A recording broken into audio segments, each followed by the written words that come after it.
This is the pen tool. Our tool is right here. If we hold this down, you can see that we have other options here. The only one you really need to worry about are the pen tool and the convert pen tool, because as you can see, if I use the regular pen tool, there's an automatic add anchor point and delete anchor point if you hover over the actual line of the path or one of the anchor points. So that's what you would have seen here, add anchor point or delete anchor point. The convert point tool is what you'd use to convert a point from a hard corner to a curved corner. So I'm making a path here. I'm going to go back to my regular pen tool and continue this path. If I want to fill this path, I need to close it or complete the loop here.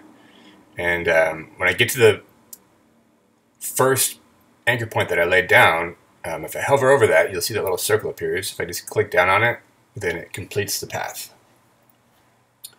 If I want to fill the path, I want to make sure that I make a new layer. Again, we're filling pixels onto new layers. So it's easier to edit if it's on its own layer. You can change the color independently of other layers. You can move it around independently, all that stuff, just like regular layers, because that's what it is. To fill the path, you want to choose a color. So I can just click in here or choose it any way you want. And then just click this button right here in the paths palette, and it fills it. Now right now we can still see the path, so I like to click down here to hide it, just so we can actually see what the design looks like. Up here in the path palette, you can see that my path is still a work path. You want to make sure you save it. You just double click this to save your path. Another way to do that is to just start from the beginning with a new path by clicking this button, and then when I go in here, you can see that it's working on a new path. And it's already named. It's already a path. It's not a work path. So it starts out as a path that way. In this path, I'm going to make a new layer and then stroke the path. And again, to stroke the path, you need to grab a brush first. So I'll go to my brush tool, grab a brush, grab this one here. I'm going to go into this other brush palette and just close up the spacing, and you can see this is a preview of the size. I could make that smaller or larger.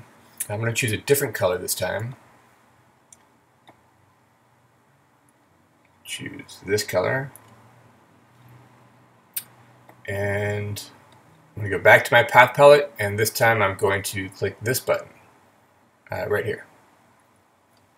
You can see that it stroked that path.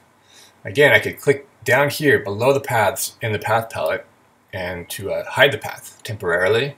That way I could actually see my design. And that's basically it. I'm done. If I want to move these designs around now, I can just go to my move tool. These are just regular layers here with colored pixels. They're independent of paths, so at this point these are just shapes on layers, and I can move them over each other.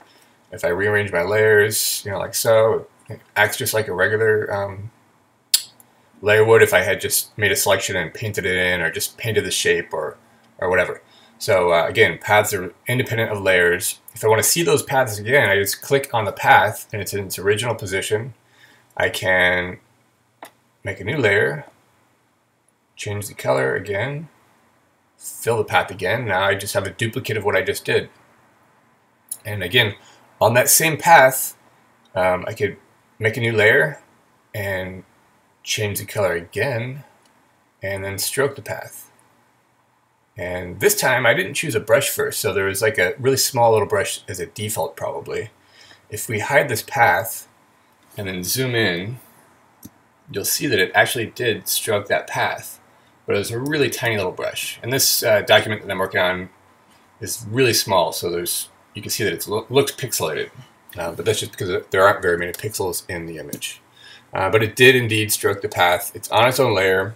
I could transform it to move it. It'd be easier to grab it this way and move it around. So I use that same path to fill and stroke two different colors.